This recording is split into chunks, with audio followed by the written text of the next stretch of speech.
Bonsoir à toutes et à tous et bienvenue au Journal du Soir sur Télé Libre.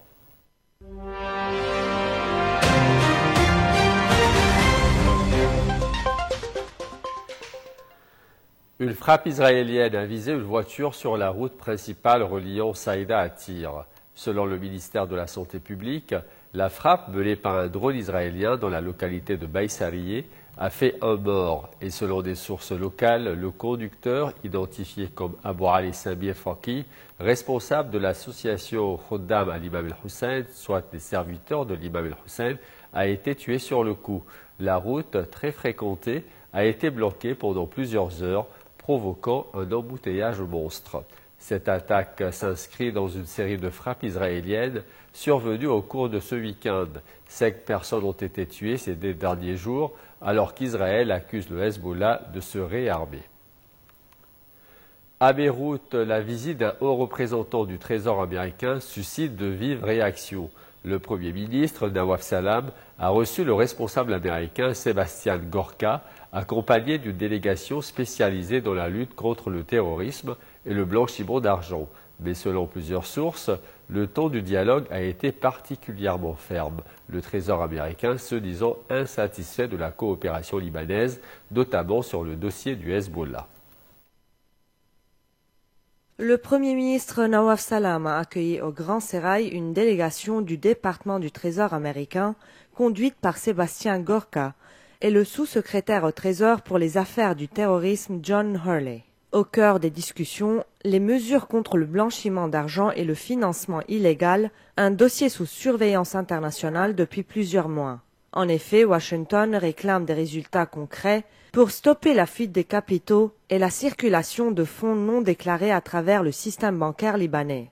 La délégation américaine aurait également exercé une forte pression politique, insistant davantage sur la question du désarmement du Hezbollah que sur les réformes financières elles-mêmes.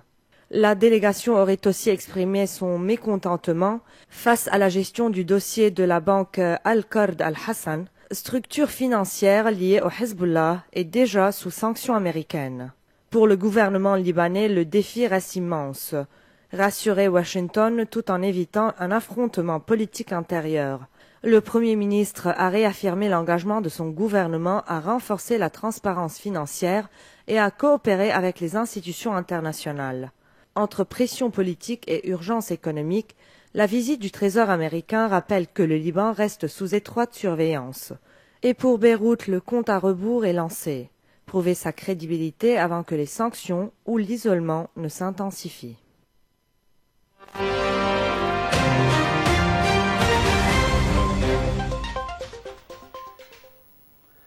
C'est une rencontre historique à la Maison-Blanche. Pour la première fois depuis l'indépendance de la Syrie en 1946, le président syrien est reçu officiellement à Washington.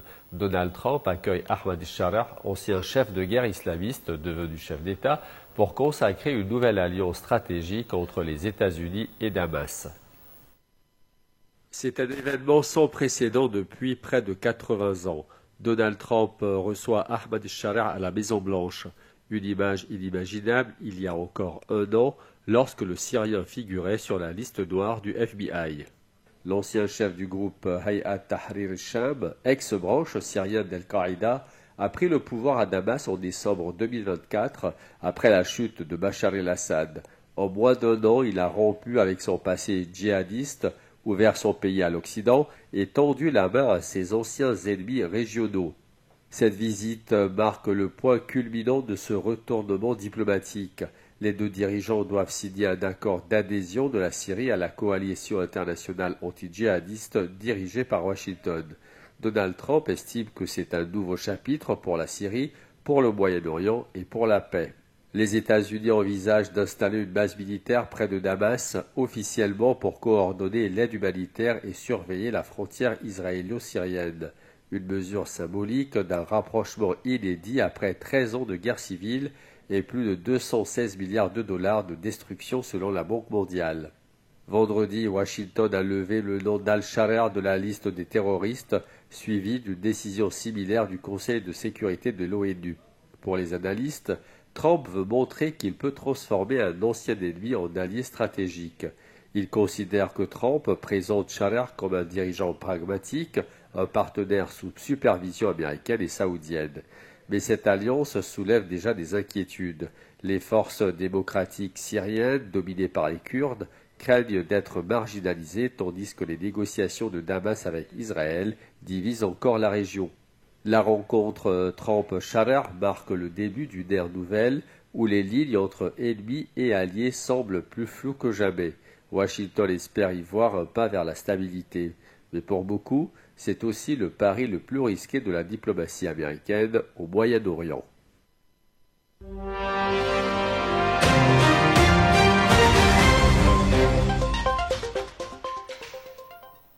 Nicolas Sarkozy sort de prison. La Cour d'appel a ordonné sa remise en liberté sous contrôle judiciaire après 20 jours passés à la prison de la Santé. L'ancien chef d'État français, condamné dans l'affaire du financement libyen de sa campagne de 2007, reste cependant interdit de quitter le territoire et de contacter plusieurs personnalités dans l'attente de son procès en vue en appel pour mars prochain. 20 jours derrière les barreaux et désormais la liberté sous condition. La Cour d'appel de Paris a remis en liberté Nicolas Sarkozy, incarcéré depuis le 21 octobre à la prison de la Santé. Une décision historique après une incarcération inédite pour un ancien chef d'État français. Condamné à 5 ans de prison ferme pour association de malfaiteurs dans l'affaire du financement libyen de sa campagne présidentielle de 2007, Nicolas Sarkozy avait immédiatement fait appel. La Cour a estimé que le risque de pression sur certains témoins ne pouvait être totalement écarté, notamment d'anciens dignitaires du régime Kadhafi. Résultat, interdiction de quitter le territoire français et d'entrer en contact avec plusieurs responsables français comme libyens. Sarkozy avait déclaré « La prison c'est dur, c'est très dur, mais j'ai confiance dans la justice de mon pays ». L'ancien président, âgé de 70 ans, comparaissait en visioconférence. Le parquet avait donné un avis favorable à sa libération, suivant le principe du contrôle judiciaire avec assignation possible à résidence et bracelet électronique.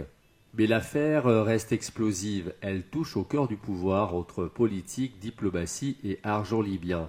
Nicolas Sarkozy retrouve la liberté mais pas la tranquillité. Son procès en appel, attendu pour mars 2026, pourrait à nouveau écrire une page inédite de l'histoire politique française. Et aux États-Unis, cette fois, le Sénat a franchi une étape décisive vers la fin de la plus longue paralysie budgétaire de l'histoire du pays, 40 jours sans financement fédéral. Un compromis adopté à Washington pourrait enfin permettre le redémarrage des services publics et soulager des millions d'Américains, mais il divise profondément la classe politique à quelques semaines de la Thanksgiving. À Washington, l'espoir renaît après 40 jours d'un shutdown historique. Le Sénat américain a adopté dans la nuit un accord provisoire pour rouvrir partiellement le gouvernement fédéral. Le texte, adopté par 60 voix contre 40, a été rendu possible grâce au soutien de 7 sénateurs démocrates et d'un indépendant, malgré une chambre haute dominée par les républicains. Un vote final est attendu dans les prochains jours avant une éventuelle signature par le président Donald Trump. Celui-ci a déclaré « On dirait qu'on s'approche de la fin du shutdown ». Le compromis prévoit de réactiver le programme d'aide alimentaire suspendu depuis plus d'un mois qui soutient 42 millions d'Américains. Il inclut également l'annulation du licenciement de milliers de fonctionnaires fédéraux et un vote sur la prolongation des aides de santé prévues pour expirer à la fin de l'année. Le sénateur démocrate Tim Kaine estime que cet accord protège nos fonctionnaires contre les licenciements abusifs et garantit le paiement rétroactif des salaires. Mais le compromis divise profondément les démocrates. Chuck Schumer et Elizabeth Warren dénoncent une terrible erreur accusant les républicains de s'en prendre au système de santé. Le gouverneur de Californie, Gavin Newsom, a même résumé sa colère en un mot sur X, pathétique. Du côté républicain, le chef de la majorité, John Thune, salue une victoire de la raison après 40 jours de blocage, espérant mettre fin au shutdown et remettre l'Amérique au travail. La paralysie budgétaire a déjà provoqué plus de 3000 vols annulés et 10 000 retards ce week-end. À l'approche du Thanksgiving, le ministre des Transports, Chen Duffy, redoute une aggravation du chaos aérien. Si la Chambre des représentants confirme le vote dans les prochains jours, la crise pourrait enfin s'achever. Mais ce compromis fragile, entre pression économique et calcul politique, laisse déjà entrevoir un nouvel affrontement budgétaire dès janvier. Taxe carbone européenne, le bras de fer nord-sud à la COP30 sous la moiteur amazonienne de Belém s'ouvre la 30e conférence mondiale sur le climat. Une COP que le président brésilien Lula da Silva voulait symbole d'unité entre nord et sud. Mais dès les premières heures, un sujet s'impose, la taxe carbone européenne.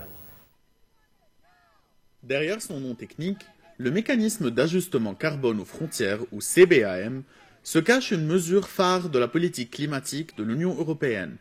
Entrée en phase test en 2023, elle vise à taxer les importations de produits polluants comme l'acier, le ciment ou l'aluminium, selon leur émission de CO2. L'objectif ? Éviter que les entreprises européennes ne délocalisent leur production vers des pays où les règles environnementales sont moins strictes. Mais à Belém, le CBAM ravive une vieille fracture. Pour la Chine, l'Inde ou la Bolivie, il ne s'agit pas d'une mesure écologique, mais d'une barrière commerciale déguisée.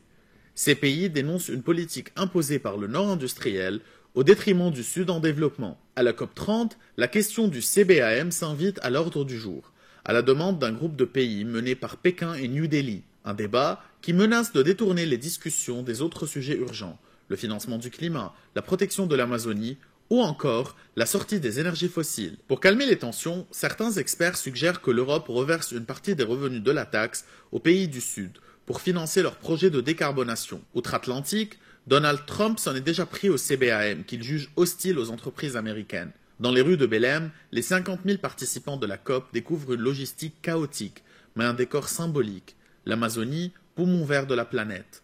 Lula veut en faire le cœur de la coopération climatique mondiale. Mais pour beaucoup, cette COP30 risque de se résumer à une nouvelle confrontation entre Nord et Sud. Entre ambition vertueuse et intérêt économique, la taxe carbone européenne révèle les fractures profondes d'un monde toujours incapable de parler d'une seule voix. À Belém, les négociateurs ont 2 semaines pour tenter de transformer ce bras de fer en alliance climatique. Au premier jour de la COP30, le gouvernement fédéral lance une initiative sans précédent, la création du COP Village, un espace entièrement dédié à l'accueil des peuples autochtones venus participer à la conférence mondiale sur le climat.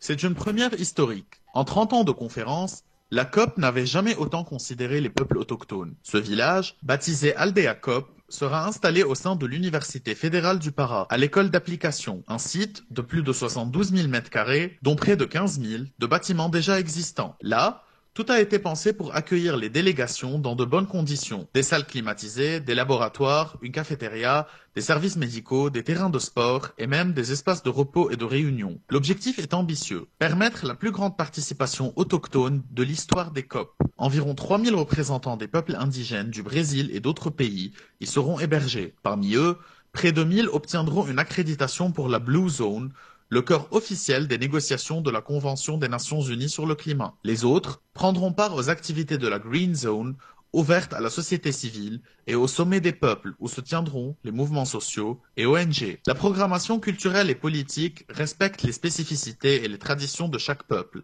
Le défi est de taille. Belém connaît déjà une flambée des prix du logement liée à la spéculation immobilière autour de la COP30. Sans cette solution, beaucoup d'autochtones risquaient d'être exclus ou de ne participer qu'à distance. Mais au-delà de la logistique, cette initiative porte une dimension symbolique forte.